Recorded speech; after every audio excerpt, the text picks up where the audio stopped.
going to happen for him a lot sooner than he thinks. He's probably in his mind just been thinking about, when the season begins. It's almost here. So he did Colin Cowherd live yesterday because he's been going into the Fox studio and practicing and doing rep games. I listened to him on Sunday a little bit in that second quarter when he was at the, United Football League? Is that what it's called? UFL Championship. The UFL Championship? Yep. He sounded like a broadcaster. He's already starting to make that transfer to where I didn't think he was going to sound that way. I thought he was going to sound more like Tom, like I'm giving my speech on TB12 and how I feel you should hydrate. And, where he's trying to do a motivational thing. And you can tell he's been working at it. And he might be better than people think. I think he's going to be really good. But a lot of people think he's going to fail first and then figure out how to attack it and, figure it out somewhat. He's going about it the right way. All right, so you're the wrong guy to ask, so. Well, I know that. And that's because why I got to watch what I say. When I say, can you root for a broadcaster? Ask Zoe if he'll root for Brady. He'll root for Brady, I'll root for Brady. to do anything. Yeah.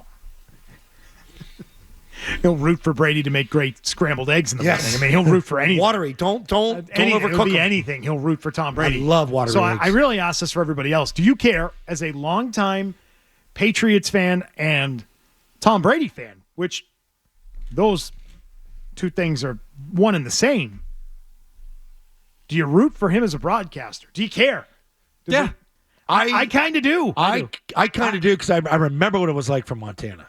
And he was awful. He's so bad at it. And I really like good game broadcasters. I hate when I turn it on and freaking Spiro Adidas is doing this game, or you got Trent Green, he's on the game, or no, I like Aikman. I got into liking Greg Olson.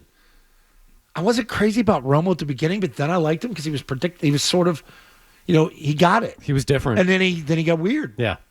And then you're out on him. There aren't a lot of great ones that do it and do it well. I'm trying to think of other guys. I like Kenny Albert's delivery. See, this is the tough thing with Brady with Fox is I'm not crazy about his partner. But I think he and Olsen worked well together. Brady could dominate that broadcast. And that's kind of tough on a play-by. You don't dominate a broadcast when Al Michaels is doing it, And that's why I think Collinsworth worked with him, because he knew when to get in, get out. Summerall and Madden were great together because they had just a great, it was a big game. It was a big game feel. We don't have many big game feels anymore. Al Michaels with Kirk Herbstreit doesn't do it for me. It doesn't. Buck and Aikman, it carries. It does. Feels like a big game. Fox needs him to be good because you already moved off of Greg Olson in the spot. You need him to be good. If he's not good, it's going to blow up in your face. How bad of a look would that be? To get rid of a guy that's really good, it's coming off a Super Bowl, and yeah. No, it would bum me out if he wound up being again, Jason Witten. And stepped in, and you were like, "Oh, this is a tough. Don't be him." This is a tough listen. I told him that too. Your name's so big, and people are expecting big. Yes, they're expecting him to be good. And he's got pressure on him. Yeah, this might be more pressure than the playing stuff because Coward's right. You need to sound smart 200 times through a broadcast, about 6-second clips, and you need to nail everyone. And he's like, "Yeah, you're right. You're right." So the fact he's working on getting in and getting out, meaning the reps with it, he should be a little ahead of probably where we would estimate him to be. That's all.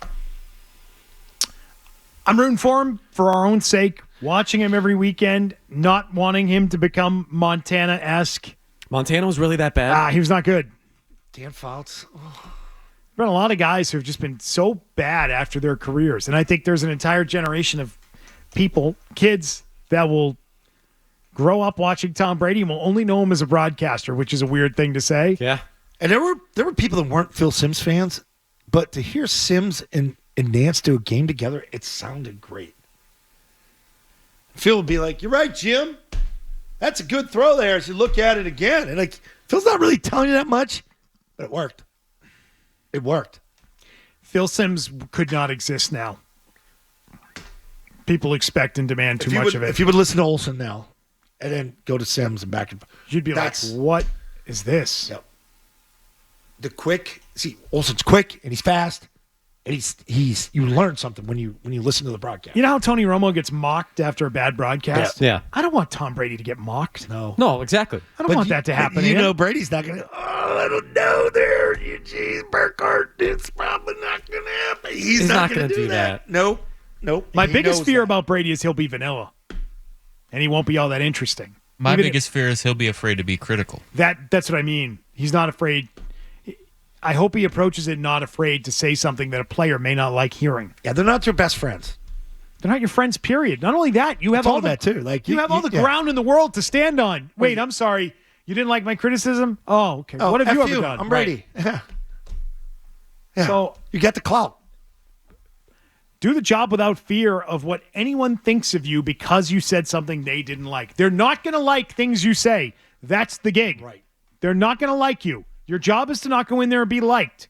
Your job in there is to be liked by the viewer, by the people watching the game, not the people on the field, not the people playing the game, not the guys on the sidelines coaching. Your fans now are at home watching you on TV. Serve that audience, not the guys in the game. So I hope that's how he approaches it, and I'm rooting for him to do well. Don't you think he'll be afraid to criticize the Patriots the first time? I hope not. No.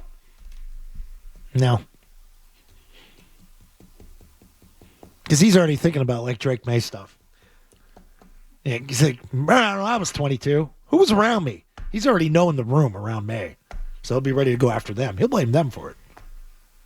And he's detached from them. There's no Willie there anymore. There's no Brewski. It's no Belichick. Correct. Yeah.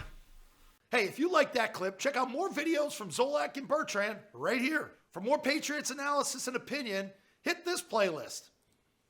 And for all the latest from the Sports Hub, download the app at 985thesportshub.com.